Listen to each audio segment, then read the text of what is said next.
อู้เมาบ่ได้บ่อู้เมาข่อยว่าอู้เมารถง่ายก่อนอุ้มค้างนี่ได้เออชื่อเก่าอันนี้นักว่า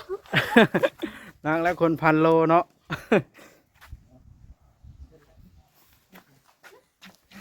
เอออ๋อเป็นพาเมียมันเข้าน้ำอองเอาเลยพี่น้องเอ้ย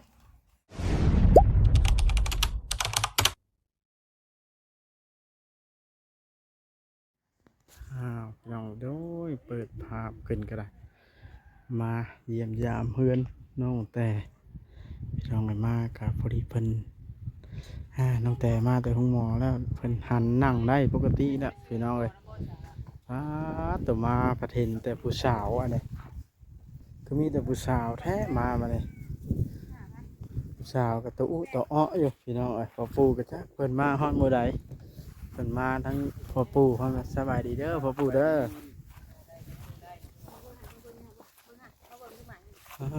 ตัว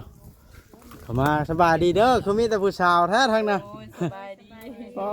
แต่ซ้ำ14 15แต่ละคนเนาะเลยตัวอู้ตัวอ้ออยู่2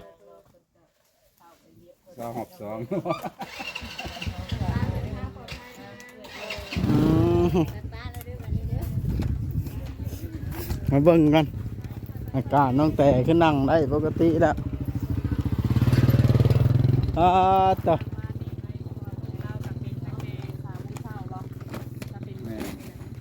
ที่หน้าลูกกระเสาเนี่ยแบบเฮาบัดเลนแบบไปหาหืดหาหมอย่างเงินคำกับจักสิบาทได้เนาะไปหาผู้หายืมแล้วก็ได้มาเมื่อไรมาคือว่าเนี่ยกลับไปหาไปใช้อันน่ะลี่นอนแล้วมันเมื่อยคือทางถาวพ่อคนว่าแน่เนาะถึงสิเป็นยังกะต้องให้กำลังใจตัวเองเนาะคนรอบข้างยังให้กำลังใจเฮาอยู่แบบนี้นะคือแบบบ่มีไผมันยังมีคนรอบข้างเฮาหลายแม่นคือนั่นคนนี้เฮาก็ต้องท้อถอยนั่นซะมีหยังก็ต้องสู้คนเฮาชีวิตยังมีอยู่สู้ต่อไปแม่นบ่มื้อใดก็วันหนึ่งก็เป็นของเฮาแหละโดยสนับพี่น้องเลยบ่ดีตลอดให้ทั้งพ่อบ่มีมื้อนึงมันก็ต้องมื้อนึงเนาะแล้วก็ใส่คลิปเนาะคุยกับสาวมุกไปเด้อเนาะพ่อกับน้องแต่เด้อคุยกับพ่อก่อนก็ได้เนาะเลยบ่ยังไว้สบายดี30 99เตือนแล้วบ่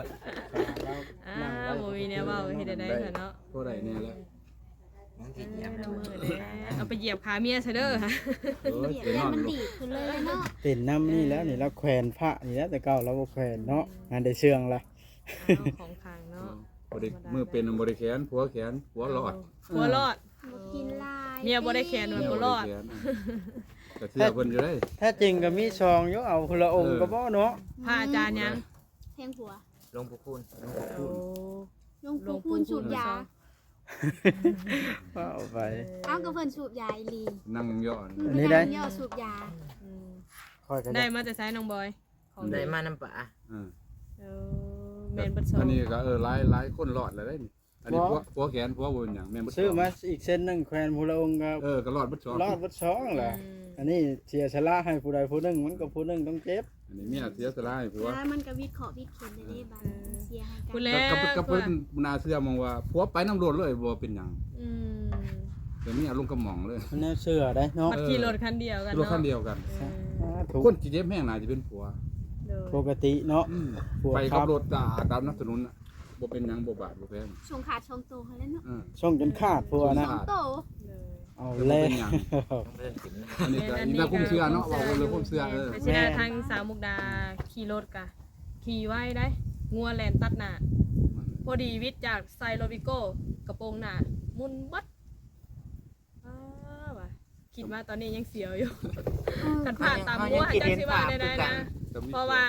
เฮาขี่ไปมันทางตรงเนาะบัดงัวบัดมันออกมาแต่ป่าจังมันมาแต่ไสนะแบบว่ามันแล่นมานี่นะตามงวดตามงวดในงอได้คือการกระต่ายใหญ่อันนี้ได้ยากนะครับมีแต่ว่าสติระวังตัวขึ้นเนาะขับรถขับล่างไปมาบัดนี้ก็ได้พาดคอพาดเข็นไปอีใบผ้าไหมมากะสูดรดน้ำผูกคอต่อแขนให้ทางพ่อปู่ไปเนาะเมื่อพุ่นกะ ตุ่มโฮมเอาคอนมาบัดนี้ โอ้ยมื้อนี้นะย่างสิขาเป็ดถาบ่ได้มื้อนี้บ่ได้มื้อซ้ำ นอนไป ว่า ก่อน สิ นอน เมื่อ กัน เพื่อนปูหรอบ่ มื้อแล้ว เมื่ มื้ อ อ คุณ อื่น แล้วเมื่อหักษาคุณ อ เนาะ ยู่พี่มันก็ลำบากมันไม่ไปเบิ่ง โอ้ ทาเลทางน้ำเนาะพี่สังกับโบมีเลยครับพี่ถ้ามีผู้เป็นรักเป็นแรกเป็นเพื่อนเป็นครอบเป็นครัวอยู่ดีก็ยังไข่เนาะอันนี้มันโบมีภัย มันจักสิอยู่หรือบ่เพิ่นว่ามีเป็นคน ก็ซ้ำว่าเป็นเพื่อนห่างเลยเนาะ นอนยังเมื่อคืนนี่ชื่อตื่นว่าจะไปทางไหนคัน อยู่บ้านพ่อแม่กับแพงเอ้ยน้องกับแพง เห็นเป็นแบบนี้แพงๆซ้ำลูกเนาะเห็นเป็น ถือว่า เป็นห่วงประชาชนเป็นห่วงนะ ถือว่าได้ลูกสาวมาเพิ่ม เออ คนหนึงกับฮักแพงตุ้มหุ่นเอาให้ความอบอุ่นกับน้องคอยเห็นได้สามันกับ เขาบ่แพงจักไว้สิแพงลูก ก็ เขา ยืนเนาะ คือเห็นนี่แหละพอกันเนาะแต่ว่าทาง รออยู่แล้วเขากล้องก้อย ขาด นะ ความอบอุ่นมาแต่น้อยๆเลยแหละ มันก็มีพ่อมีแม่แต่ว่ามันบ่ได้อยู่นํกันนะ โดย มันบ่คืออยู่กับ ปวดแม่ ปูแล้วก็เฮาก็ได้อยู่พวกเดียวกันคือว่า เพิ่น แต่ย่าเพิ่นไปเบียกของเพิ่น เดินขึ้นมาไกลเห็นหน้าพ่อหน้าแม่พอมีปัญหากับพอได้โอได้ลมน้ำเนาะได้ทำได้ไทยนู่นนี่นั่นก็มันก็ไปแวบคนเฮาเนาะอันนี้ครับตื่นมาจึกไปปรึกษาภัยจักซีว่าวน้ำไผ่คือว่าวอะไรเนาะ ไอ้น้องกับตัวตัวแม่เนาะ โอ้ยแม่นแล้ว แล้วก็ครอบครัวไปครอบครัวมันน่ะมันบ่คือเฮามีเสาหลักอยู่ เลย ยังได้ปรึกษาได้ เลย อันนี้เสาหลักคือว่าแล้วมันเสไปเลย แม่ เพิ่นก็ไปธุระของเพิ่นว่าซั่นซะ เลย เพิ่นนี่เสีย ก็ไปตามภาษาเพิ่ เพื่อน นก็เซ่แล้วคน เพื่อนก็ยังเสีย เจ๊ไปเบิ่เลยเหรอ เซ่ไปเลยคือคนเมาเหล้า เอาไปเนี่ย ต่อไปก็บ่ได้เสอีกแล้วแหละ เลย ถ้าอยู่ดีมีแห้ง เลยอยู่ดีไม่แห้งอยู่ดอกปานนี้เนาะ เอา พอผัด เงา ชีวิต ขนาดนี้ คนทั่วเอื้อย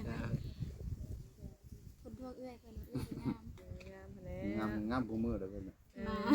คนมันงามจะต้องงาม โอ้สาวมุกดาเราไปใช้ครีมหยังของมือคือซ้ำสุสาว12 13ปีของมือนี่ฮะ ว่าอยู่ พี่ลึกอหลีอันนี้ มันมื้อนั้นมาถามสูตรน้ำผู้นี้แบบบัดผู้นี้มาถามสูตรน้ำผู้นี้เอ้า หูกระย่องฮะจนว่าป้า มี มี เงินให้ คนสิรุดจากตั้งเลยได้นี่ มีเงินให้ จบ มีแล้วสิยกอันน้ำเพิ่นอีกได้เลย ยืมแล้วก็ให้ เป็นงาม ยื มาม แต่ ก้อน เกิด เอง เนาะ วะ แม่น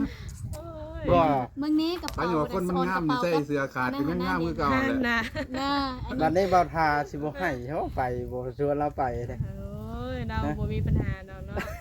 งั้นค่อยไปน้ำแล้วมีงามปานนี้เนาะ โอ้ยเนาะไปน้ำตลอดก็คือว่าแหละภาระเวียกงานอยู่เฮือนเนาะก็แบ่งกันอยู่กันไปหางทั้งพุ่นกับยาวซ้ำหางพุ่นกับป้ากับบ่ได้ เนี่ยไปกับต้องมีผู้อยู่เนาะ เด้อ ตุลาอยู่เฮือนนี่มันก็คือว่าป้าบ่ได้พอดี ป้าบ่ได้ป้าบ่ได้ ได้โน่นนั่นนี่หลายอย่าง อาสามีแต่ว่าคลิปนี้ก็ให้ทั้งเพิ่นลมกับทางบาบอดไปเด้อแล้วทางสาวมุกดาก็ฮอดเวลาแล้วเนาะก็สิได้ปิดคลิปก่อน เด้อสบายดีเด้อ มาแล้วไหม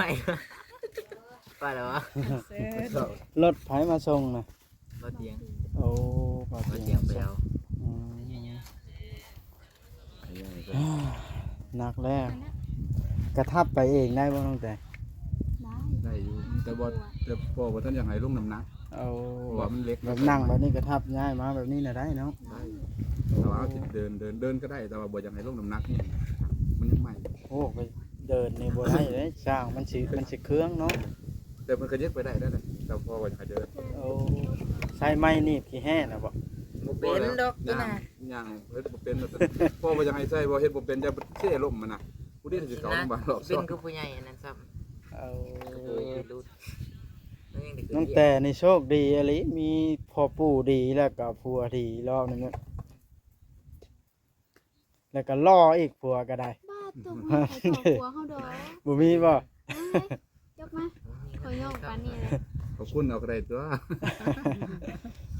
แม่ย่าบ่ได้มาบ่ บ่ค่าหลานก็ค่าหลายอย่างคือว่าอะไรเรียกกับพวก สัต กู ว์ มาเนี่ยก็มันก็ ล้าน มุ้ยไผอยู่แหละ 1มีล้าน2เฮือน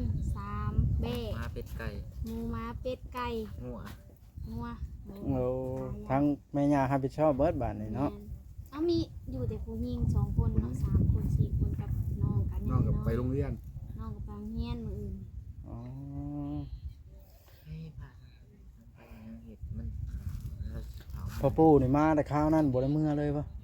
เมื่อแล้ว เมื่อรอบหนึงมาเทนูเมื่อรอบหนึงมาใหม่ เอาไปมา มารอบนี้นานเลยรอเอาลูกเลยบัด เอา ทิศกว่าเลย โดยอ่า ทิพย์เป็น เศษมือ เบิดเท่าไหร่อันนี้ค่าผ่าตัดเอาแล้วก็ได้ เอาไปล้าน เศร้าไปบ้าน17 ล้านนะบ่พอ ก็7 ล้านบ่พอประ ได้ มาณ น้ำพวกผู้ใหญ่ใจดีเป็นเงินมาแน่ ได้นำ FC ผู้ ประ ใจ มาณ บุญนะ 30แหละ แต่เอาไล่กับข้าวขายยาก็ยังเศร้าแล้ว2,730,000ยังบ่ทันไล่เบิดทุกอย่างนะ อ๋อ แค่ไล่น้ำบินกับข้าว นักเติบเนาะก็ได้เป็นคำบ่มีผู้ใจบุญยื่นมือเขาช่วยแห้งนักเนาะและค่าใช้จ่ายซื้อกินซื้ออยู่แต่ละมื้อได้บาท ไล่เด้อไล่สูงๆโลดนี่เบิดอยู่มื้อหนึง500,000มื้อหนึงเช้าเที่ยง คันนอนห้องหมอนะโอ้มันเบิดอยู่แล้วคันไปนอนอยู่พุ่นเนาะ ก็นอนพุ่นแล้ว ค่าห้องเพิ่นอีกค่าเตียง ข้าวห้องนี่เพิ่นไล่เรียนบัตรออกเพิ่นไล่ร่วมบัตรเดียว เพิ่นไล่กวมเนาะ กิน2คนกับลูกแบบประหยัด150,000มื้อ บัตรอันนี้ เข้า บั ก็ ตร ได้ซื้อนะฮะ ขา เนาะ บหนึ่งขาบหนึ่ง150,000 ถ้าแม่นว่าเนาะบ่แม่นว่าบัตร 20,000 คนเจ็บผัดจังหน่อยอยากกินติ๊กปลานิ่มมันผัดแพงกว่านี้เนาะ มันเจ็บมาได้กินหยังจังบ่ เพื่อ แพ กับ ง พ่อ ปลานิ่มเลย เปลี่ยนอาหารให้ กินแต่โจ๊กหลายมันก็บ่อยากเลย เอ เนาะ อ เปลี่ยนอาหารไปเรื่อยๆเจ็บบ่แต่บ่ให้กินปลาแดกก่อนเนาะ เป็นไข่ไก่ไข่หยังได้กิน บ่ ได้ ได้ บ่ กิน ยังไม่เอาแน่ กินแต่พวกเป็นปิ้งเป็นของแห้งเป็นเนื้อแห้งปิ้งแห้ง เพื่อแบบว่าเพื่อให้บาดแผลเฮาแห้งง่ายเนาะ ตัวคลั่มไปน้ำแน่ อืม ไปข้างหน้าก่อนเด้อ สิ เจ็บ พา ท้อ เมี ง ย อีกแล้ว อู้เมาว่าเลยเดิน เจียสิล้างเลย เบิ่งเด้อข่อยสิเบิ่งวิธีการนี่ข่อยให้จะเห็นตอนนี้แหละ เรียนวิธีการเดี๋ยวกินยัง ป้าเราเอาขาเจ็บเท่าเลยเนาะ มันก็เข้า ปล่อยลูกพยุงไปน้ำ อู้เมาบ่ได้บ่อู้เมาข่อยว่าอู้เมารถง่ายก่อน ยุงคางเลยได้ เออ ชื่อเก่าอันนี้ นักว่า นั่งแล้วคนพันโลเนาะ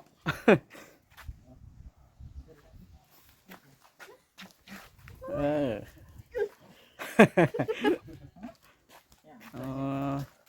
เป็นพาเมียเป็นเขาน้ำอองเอาเลยพี่น้องเอ้ยโอ้ก็ถือว่าเพิ่นเช่าไว้ได้นี่เนาะจำนี้นะปกติยังติ่งยากบ่ได้คำแบบว่านั่นนะพอเอ้ยแต่ว่าคำมันบวมมันไข่นะ แต่ยังบวมกับบ่แห้งแต่ว่าเศร้าไว้เนี่ย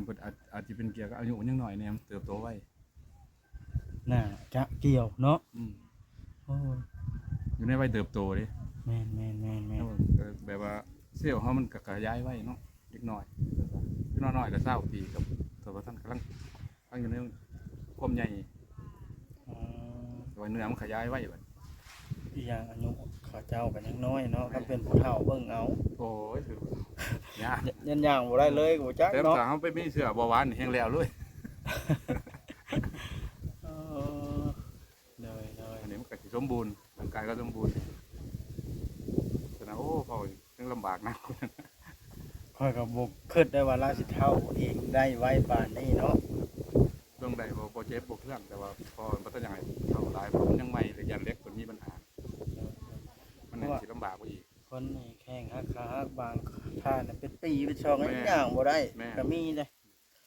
อันนี้ยัง อันนี้หาแต่ช่องทิศ3ทิศเนาะ แม่ ยังย่างได้ซำนี้แล้ว กำลังออกมาเลย3 มือนี่แหละย่างได้เลย อือฮึ เท่าได้บ่เครื่อง เลยเลย คือว่าดีไว้เติบ วันนี้เมื่อปิ่นปัวเองอยู่พุ่นเนาะมาไว้พี่อีกอย่างเฮาก็ปลาอยู่พุ่นสิมาเบิ่งแยงอยู่พี่มันบ่เป็นเนาะดีนะคอย ก็บ่มีหม่องปลาแล้วนี่ปลาน้ำไผคือแม่นางเนี่ยก็ได้อยู่เหมือนกับลูกเต่าแล้วอีกบ่มีเวลามั้งอันนั้น แล้วเว้า ผู้ชายพอเที่ยวมันก็ค่าใช้จ่ายคือว่าโอ้ บ่แม่นว่าอันเพิ่นพิธีแล้วเนาะเว้า แม่ อันมันก็เฮือนเพิ่นหั่น เอ นะ อเพิ่น เนาะ เฮาก็เกรงใจเพิ่น โดย เพิ่นกับพระของเพิ่นกับพ่อแล้วจังได๋ครอบครัวเพิ่น อีกอย่างเพิ่นให้ความช่วยเหลือซำนี้ก็สาธุแล้วเนาะ เพิ่นก็ฮักคือลูกเพิ่นนะแต่ว่ามันก็มีภาระของเพิ่น โดยเข้าใจคนเฮาเนาะเพิ่นก็เคยเห็นตั้งแต่น้อยเด้เนาะ แต่ดนนะบอกง่ายๆนะพ่อลาวดิพ่อน้องแต่ พ่อเราก็ไปเอาเมียใหม่ไปก็เมียเพิ่นฮะเลือกไผอยู่ไหนลูกน้ำมองพอนอนน่ะ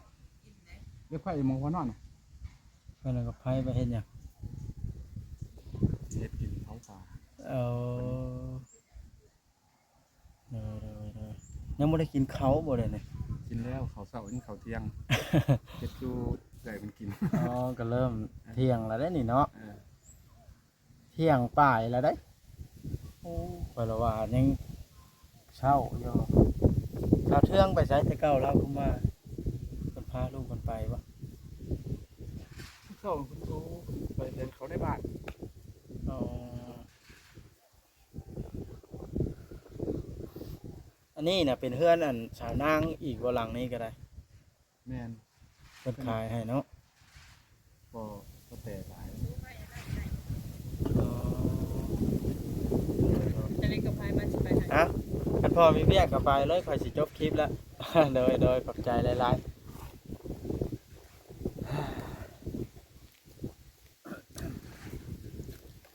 ก็ถือว่าดีใจนำน้องแต่เพิ่นมีผู้ใหญ่เพิ่นยืนมือช่วยเลย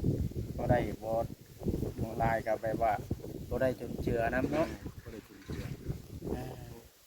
เงินลำพังเขาเสียให้น่ะบ่พอเนาะ บ่พอค่ายาอย่างเดียวบ่พอ มา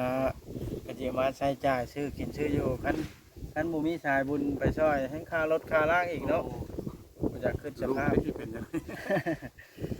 ได๋บ่ดีเพิ่นทั้งหมอเพิ่นทั้งโรงพยาบาลเพิ่นก็มีแต่เอาใส่ใจมีแต่ของเฮาตลอดเนาะ เนาะเป็นกะหยุดยานหาอยู่เนาะ เป็นอย่าง เราเป็นกะอีต้นคิดใช้ปูคอยคันลูกไผ่มาแบบเห็นครอบครัวมีรับแพงนี่แหละพอคอยก็ได้ แบบเจ้านี่คอยก็สังเกตตรงแพงทำลูกผู้หนึงอีกว่า ทำลูกคน เนาะอีกอย่างเห็น เฮาสิอาศัยเขามาหน้าเด้ อ่าอีกอย่างเขาเบิ่งเขาก็แบบกับลูกเขานะครับแพงกันเขาแห้งแพงแล้วเนาะแต่ว่า เฮ็ดตามที่ตามคล้องนี่แบบว่าผีเพิ่นฮู้เบิดแล้ววะคือหยัง ทั้งพอเรียบร้อยแล้วแหละนี่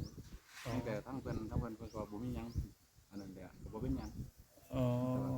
เมื่อแล้วก็เพิ่นหายดีพอก็สิมัดแขนให้เพิ่น เดี๋ยวบ่เชื่อก็บ่ให้ลบหลู่ได้เรื่องแบบนี้เนาะบ่ได้เอิ้นบอกจำผีไก่ตัวหนึงก็ว่าไปบ่ได้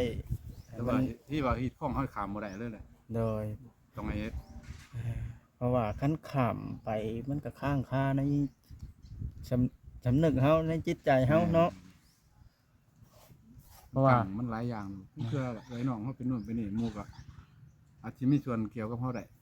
นี่เฮาเฮ็ดมันสำเร็จเรียบร้อยเบิ่งมันสบายใจนะเฮาเคยเฮ็ดเคยทำ โดย ฟ้องเฮาต่างคนต่างอันนั้น คำบ่เฮ็ดมันก็เป็นอย่างมากก็คือโทษใช่แต่ แม่ ปลาหิดปลาคลองได้ส่วนหลายลาวเฮามันจากแนวนี้ได้เนาะ ออมันเป็นมาแต่ใดแล้วพอจะไม่เอาแล้วป้าบ่ได้ โดยต้องได้เฮ็ดบ่ให้ลืบพี่ลืบคลองเป็นมาแล้วมันโทษแต่ฮีแต่คลองโทษแต่ทางตาบ่เห็นบ่ได้ได้เนาะ แม่ อันเฮ็ดแล้ว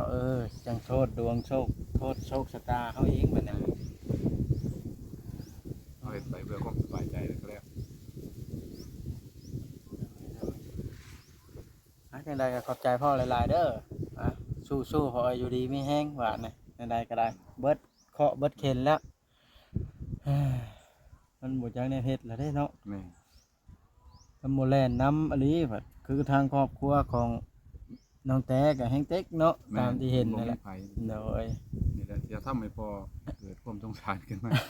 แม่นละ มาคิดเบิ่งเท่าโลกกับบ่มีไผขาดความอบอุ่น โดย แม่นอยู่พ่อแม่มีแต่บ่ได้อยู่นํกัน แม่นละอีกอย่างน้อง เออ น้องลาวก็เห็นบ่คือเห็นแล้วเอาชีวิตเขารอดก็ฮิปสาธุย่อมือเนาะ แม่ อย่างเช่นน้องน้อยๆ2คนนั้นเจ้าเคยเห็นบ่ บ่ตอนนั้นเคยเห็น น้องน้อย เห็น ๆ แต่ แฮ ใน ง คลิป เออ อันนั้นก็โอ้จักไปทางใดเนาะไปเรื่อย เดี๋ยวโมว่าคือกันอยู่ที่พ่อบ่สนดอก ๆ เพราะมันคนเฮานี่มันบ่จำเป็นต้องมีรถมีเรือมีเครื่องบินมาดอก เลย ตอนเฮาอยู่ทำถูกต้องกันลูกอยู่ก็มีความสุขแล้ว เลย เฮาบ่มีเฮาคอยหาไป แม่นแล้วคนเฮานี่คันมีสองตีนสองมือล่ะคันบ่ค้านล่ะจักมือ แม่น มันต้องมีอยู่มีกินว่าฉันไปคันค้านล่ะโอ้ยจังไดก็ทุกข์ไปมื้อหน้าเนาะพ่อเนาะ แม่นเฮาเฮ็ดก็พอได้กินบ่ร่ำบ่รวยก็ยังพอได้กินเฮาบ่ว่าก็มีความสุขแหละความสุขบ่ได้อยู่ที่เงินที่อันนั้น